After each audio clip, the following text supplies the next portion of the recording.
हम पढ़ रहे थे वर्ल्ड हिस्ट्री। इसके अंदर प्रथम विश्व युद्ध पढ़ रहे थे। प्रथम विश्व युद्ध के क्या कारण थे और क्या क्या घटनाक्रम थे, इन दो टॉपिकों को लेके हमने वीडियोस अपने चैनल पे अपलोड कर रखा है। आज है हमारा पेरिस पीस ट्रीटी, पेरिस शांति संधियां। प्रथम विश्व युद्ध समाप्त कर चुके हैं। उसके बाद जो संधियां हुई थी इसके बारे में आज बात करेंगे। इससे पहले हम देख लेते हैं कि ये जो युद्ध था वो मित्र राष्ट्रों में जीता था, मतलब इसमें धुरी राष्ट्रों की हार हुई थी और मित्र राष्ट्रों की विजय हुई थी। तो देख लेते हैं इनमें कौन कौन से देश थे। हम धुरी राष्ट्र को देख लेते हैं। धुरी राष्ट्रों के साथ ये सभी संधियां हुई थी। वर्साई की संधि जर्मनी के साथ हुई थी। सेंट जर्मे की संधि ऑस्ट्रिया के साथ हुई थी।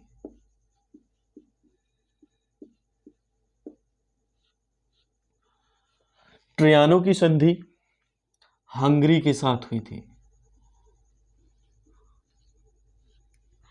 न्यूली की संधि बल्गारिया के साथ हुई थी।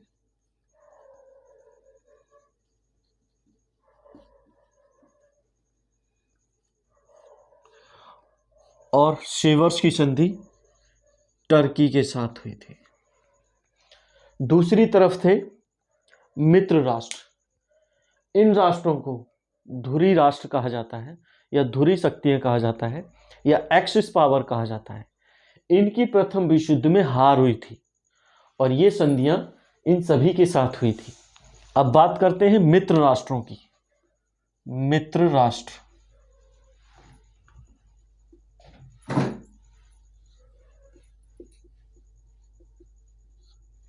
मित्र राष्ट्रों में थे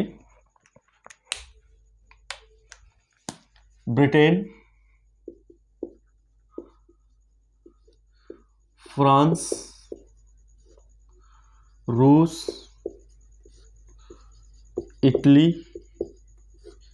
यूएसए। ये प्रमुख राष्ट्र थे। इसके बाद छोटे छोटे और राष्ट्र थे जो इनके साथ मिले हुए थे और कुछ इनके साथ मिले हुए थे, इन पांचों के साथ। तो इस पहले युद्ध में, पहले प्रथम विश्व युद्ध में इनकी हार हुई थी। इनको धुरी राष्ट्र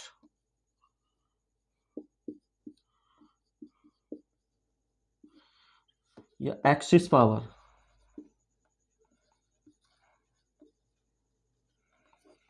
इनको मित्र राष्ट्र या अलायंस पावर कहा जाता था।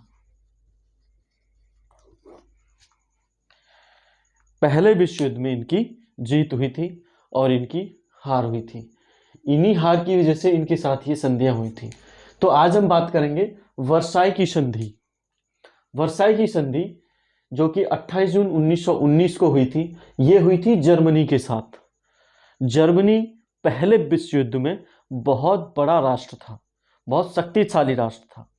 फिर भी क्या हुआ कि ये इतने शक्तिशाली देश नहीं थे कि इसको पूरा सहयोग दे पाते। पूरा सहयोग तो दिया, लेकिन इतने बड़े राष्ट्र नहीं थे कि बहुत ज़्यादा पावरफुल कोई गुट बना पाते। लेकिन इसमें बहुत पावरफुल राष्ट्र थे जिनकी बहुत बड़ी बड़ी कॉलोनियाँ थीं। इसमें इंग्लैंड की तो सबसे ज़्यादा कॉलोनीज थी और लास्ट में जाके यूएसए ने भी सपोर्ट कर दिया। यूएसए बहुत पावरफुल कंट्री था, डेमोक्रेटिक कंट्री था, जो कि अभी तक किसी युद्ध में उलझा नहीं था। इसने इसको लास्ट में सपोर्ट किया और इनकी पावर बढ़ गई और ये हार गए। अब देखते हैं हारने के बाद इन राष्ट्रों को पूरी क्षतिपूर्ति के लिए जिम्मेदार ठहराया गया। जो भी नुकसान हुआ इन सभी से वसूला गया और बहुत कठोरता से वसूला गया और बहुत अपमानजनक शर्तें इन पर थोप के उसको वसूला गया। तो देख लेते हैं आज वर्साई की संधि। वर्साई की संधि जर्मनी के साथ हुई थी। जर्मनी को इस संधि में बहुत ज़्यादा अपमानित किया गया था। ये सभी पॉइंट्स आपको बताएंगे कि किस तरह से उसको इतना ज़्यादा कठोर दंड दिया गया था, किस तरह से इन अनुचित मांगों को उस पर थोप दिया गया था। यही रीजन था, यही कारण था। ये जो शर्तें थी ये इतनी कठोर थी, इतनी अपमानजनक थी कि इसको इतना बुरा लगा, इसका दिल इतना कठोर हो गया इनसे बदला लेने के लिए कि दूसरा वर्ल्ड वॉर जर्मनी की वजह से फिर से दोबारा हुआ।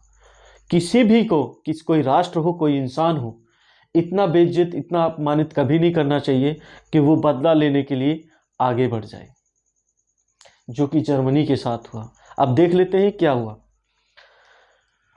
एल्सेस लॉरेन, एल्सेस लॉरेन जो है फ्रांस के भाग थे, फ्रांस के क्षेत्र थे, जो कि जर्मनी ने एक युद्ध हुआ था 1870-71 में फ्रांस के साथ। फ्रांस को जर्मनी ने हरा दिया था और अल्सेस लॉरेन के जो क्षेत्र थे फ्रांस से इसने छीन लिए थे। तो जर्मनी ने, तो फ्रांस चाहता था कैसे भी लड़ाई हो, युद्ध हो, कुछ भी हो, ये क्षेत्र उसको वापस मिल जाए। और ऐसा हुआ भी, अंत में ऐसा हुआ भी, उसने ये क्षेत्र वापस ले लिए जर्मनी से। इस संधि के द्वारा जबरदस्ती इन दोनों क्षेत्रों को छीन लिया। पहला पॉइंट। अगला पॉइंट है राइन क्षेत्र सेना रहित कर दिया। इसका बहुत ज्यादा महत्वपूर्ण और इंपॉर्टेंट जो क्षेत्र था राइन, जहां पे सेना की जो भी मौजूदगी थी वो बहुत ज्यादा जरूरी थी। इसको इन सभी देशों ने, मित्र राष्ट्रों ने इसको सेना रहित कर दिया, मतलब पूरी सेना यहां से हटा दी गई, पूरी सेना को यहां से हटा दिया गया। आगे क्या है, डेंजिंग को छीनकर उसका शासनाधिकार राष्ट्रसंघ को सौंप दिया गया। डेंजिंग एक बहुत इंपॉर्टेंट और बहुत महत्वपूर्ण शहर था जर्मनी का, उसको जर्मनी से छीनकर स्वतंत्र करके राष्ट्रसंघ को उसको सौंप दिया गया। उसका शासनाधिकार राष्ट्रसंघ को सौंप दिया कि आप चलाइए। राष्ट्रसंघ क्या है? राष्ट्रसंघ एक ऐसी संस्था है जो प्रथम विश्व युद्ध के बाद जो मित्र राष्ट्र थे और दूसरे छोटे मोटे राष्ट्र थे, उन सभी को मिलाकर एक राष्ट्रसंघ, एक संघ बनाया गया, एक संगठन बनाया गया, जो कि ये देखेगा कि कहीं युद्ध ना हो, शांति स्थापना बनी रहे, शांति बनी रहे पूरे विश्व में। ऐसा संगठन जो बनाया गया उसको राष्ट्रसंघ कहा गया, लीग ऑफ नेशन कहा गया। आगे है सार क्षेत्र की कोयला खदान फ्रांस को सौंप दी गई। सार क्षेत्र, इसका कोयला खदान का एक बहुत बड़ा क्षेत्र था जर्मनी का, जिसको फ्रांस को सौंप दिया गया। इसका सार क्षेत्र में जो कोयला खदानें थी, जो कि इसके लिए बहुत जरूरी थी जर्मनी के लिए, इसका सभी औद्योगिक जो भी ढांचा था इन्हीं चीज़ों पर टिका हुआ था, उन सभी चीज़ों को, इस सभी कोयला खदानों को फ्रांस को सौंप दिया गया क्षतिपूर्ति के तौर पे। अगला पॉइंट, जर्मनी के एशिया अफ्रीका के उपनिवेश छीन लिए गए। जो जर्मनी के एशिया और अफ्रीका में जो भी उपनिवेश थे, कॉलोनीज थी, उन सभी को मित्र राष्ट्रों ने उससे छीन लिया, अपना अधिकार वहां पे जमा लिया। आगे क्या हुआ, सैनिक क्षमता 1 लाख सीमित कर दी गई। जो कई लाख की क्षमता थी उसको 1 लाख में तब्दील कर दिया गया। पूरा राष्ट्र 1 लाख की क्षमता के हिसाब से चलने लगा, मतलब 1 लाख की जो सैनिक क्षमता थी उसको सीमित कर दिया गया, मतलब इससे ज्यादा वो सैनिक संख्या नहीं रख सकता था जर्मनी। उनको डर था कहीं ये फिर से दोबारा से उठ खड़ा हुआ तो फिर से हमारे लिए कोई प्रॉब्लम खड़ी हो सकती है। इस वजह से इसने 1 लाख जो सैनिक थे वो सीमित कर दिए, इससे ज्यादा आप सेना नहीं रख सकते थे। अगला है अनिवार्य सैनिक भर्ती पर रोक लगा दी गई। इसमें कहा गया कि आप और सैनिक जो है भर्ती नहीं कर सकते, इसके लिए इन्होंने मना कर दिया गया। सैनिक क्षमता 1 लाख कर दी गई। अनिवार्य सैनिक भर्ती पर इन्होंने रोक लगा दी। आप और सैनिक भर्ती नहीं कर सकते थे, चाहे भले ही आपको जरूरत हो, अनिवार्य रूप से भी जरूरत हो, फिर भी आप भर्ती नहीं कर सकते थे। ये इसके अंदर प्रावधान था संधि के अंदर, जो कि वर्साई की संधि हुई थी। इन सभी संधियों को एक चीज और याद रखना है, जो भी ये संधि हुई थी इन सभी को कलेक्टिव रूप में, सामूहिक रूप में पेरिस की संधि कहा जाता है। इन सभी को पेरिस की संधि कहा जाता है।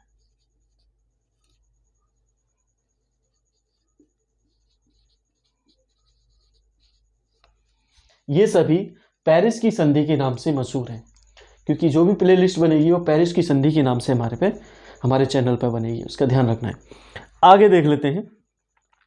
अगला पॉइंट है, ये हो चुका है ये भी हो चुका है। 25,000 वर्ग मील के औद्योगिक क्षेत्र छीन लिए गए। जो मित्र राष्ट्र थे उन्होंने इसके औद्योगिक जो क्षेत्र था जहां से इनका सब कुछ पूरा सारा काम चल रहा था, सभी तरह का जो कि मशीनरी थी, हथियार थे, बाकी सभी चीजें थी, उस सभी क्षेत्र को जो कि 25,000 वर्ग मील में फैला हुआ था, उन सभी क्षेत्रों को इससे छीन लिया गया मित्र राष्ट्रों के द्वारा। आगे है युद्ध क्षतिपूर्ति के रूप में 660 करोड़ पाउंड के बारे में है। इसमें युद्ध क्षतिपूर्ति के रूप में 660 करोड़ पाउंड की राशि का भुगतान मित्र राष्ट्रों को करने के लिए कहा गया। इस पर इतनी ज्यादा क्षतिपूर्ति थोप दी गई कि आपको 660 करोड़ पाउंड आपको क्षतिपूर्ति के रूप में मित्र राष्ट्रों को देने पड़ेंगे। जो भी उनकी क्षति हुई थी, नुकसान हुआ था, उसकी भरपाई के लिए 660 करोड़ पाउंड की राशि उनको देने के लिए उससे जबरदस्ती स्वीकृत कराया गया कि आप कैसे भी करके उनको दोगे। इस तरह की शर्तें सौंपी गई थी जो कि आप सोच भी नहीं सकते। ये जर्मनी का सरासर और खुलेआम अपमान हो रहा था, जिसको उसकी जनता ने बहुत ही मुश्किल से झेला था। वो चाहती थी कि कोई ऐसा इंसान आए कि उनके इस अपमान का कोई बदला ले, जिसका फायदा, थोड़ा बहुत फायदा, या जनता की भावना को समझने का जो हुनर जिसने दिखाया वो था हिटलर। हिटलर को हम पूरी तरह से गलत नहीं कह सकते। उस समय जो झेला उन्होंने वो बहुत बुरी हालत थी उनकी। हिटलर उस समय, हिटलर ने भी झेला। अडोल्फ हिटलर जो कि नाजी जर्मनी के स्थापक थे, संस्थापक अडोल्फ हिटलर, जिनका पूरा नाम था अडोल्फ हिटलर ने, जो कि उनकी सेना में थे उस समय, इन सभी अपमान को अपनी नज़र से देख रहे थे कि क्या हो रहा था। उसने देखा कि किस तरह से वहाँ के शासक बिना कुछ बोले, बिना कुछ कहे, किस तरह से इन सभी मांगों को मानते चले जा रहे हैं। एक तरह से बहुत ज़्यादा कमज़ोर बना दिया था जर्मनी को उन्होंने। तो उन्होंने देखा कि जनता नहीं चाहती कि इन सभी चीज़ों को वो झेले। वो ऐसा शासक चाहती थी जो उनका बदला ले, आगे बढ़ के उनका नेतृत्व करे, जिसका फ़ायदा उन्होंने जिसका नेतृत्व की क्षमता जो कि उन्होंने अडोल्फ हिटलर के अंदर देखी।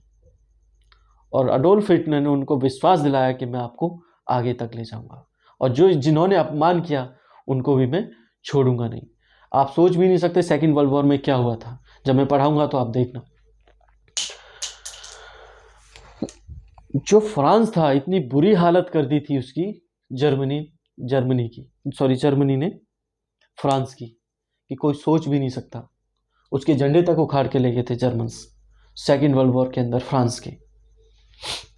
आगे देख लेते हैं, ये आगे देखेंगे इस बारे में। युद्ध क्षतिपूर्ति के रूप में 660 करोड़ पाउंड की राशि उसके क्षतिपूर्ति के रूप में देने के लिए उसको विवश किया गया। आगे है, जर्मन प्रतिनिधियों को संधि में न तो बुलाया गया और न किसी प्रकार का विचार विमर्श किया गया। सोचने वाली बात है, जिसके साथ संधि की जा रही है, जिस पर ये शर्तें थोपी जा रही हैं, उसके किसी भी प्रतिनिधि को इस संधि में नहीं बुलाया गया था। किसी भी प्रतिनिधि को संधि में नहीं बुलाया गया था। एक तरह से शर्तें लिख दी गई और उस पर उसके पता नहीं कब सिग्नेचर कराए गए, ये कोई नहीं जानता। अब आप सोच सकते हैं कि जिसके साथ संधि हो रही हो उसी को उस संधि के अंदर नहीं बुलाया गया, तो वो संधि कैसी होगी। ये मनमानी संधि थी देखा जाए तो। अगर हम देखें इसकी समीक्षा, तो समीक्षकों ने कहा है कि ये इतनी खराब और बेकार संधियां थी, इतनी कठोर, अपमानजनक और अनुचित संधियां थी, जो कि इनकी शर्तों को कुछ तो क्या, इनकी सभी शर्तों को तो छोड़िए, कुछ शर्तें मानने लायक भी नहीं थी। इतना कमजोर और कितने टुकड़े करना चाहते थे ये जर्मनी के, और किए भी। इसको बहुत ज़्यादा अपमानित किया गया था, बहुत ज़्यादा निराश हो गए थे जर्मन्स।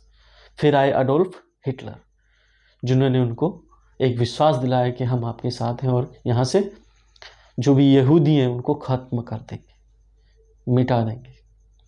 तो ये था हमारा फर्स्ट वर्ल्ड वॉर में वर्साई की संधि, जो कि जर्मनी के साथ हुई थी, मित्र राष्ट्रों की।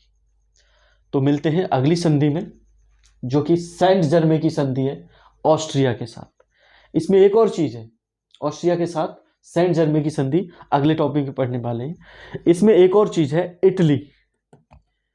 फर्स्ट वर्ल्ड वॉर में जो इटली था वो सेकेंड वर्ल्ड वॉर में जर्मनी के साथ लड़ा था, जर्मनी के साथ लड़ा था।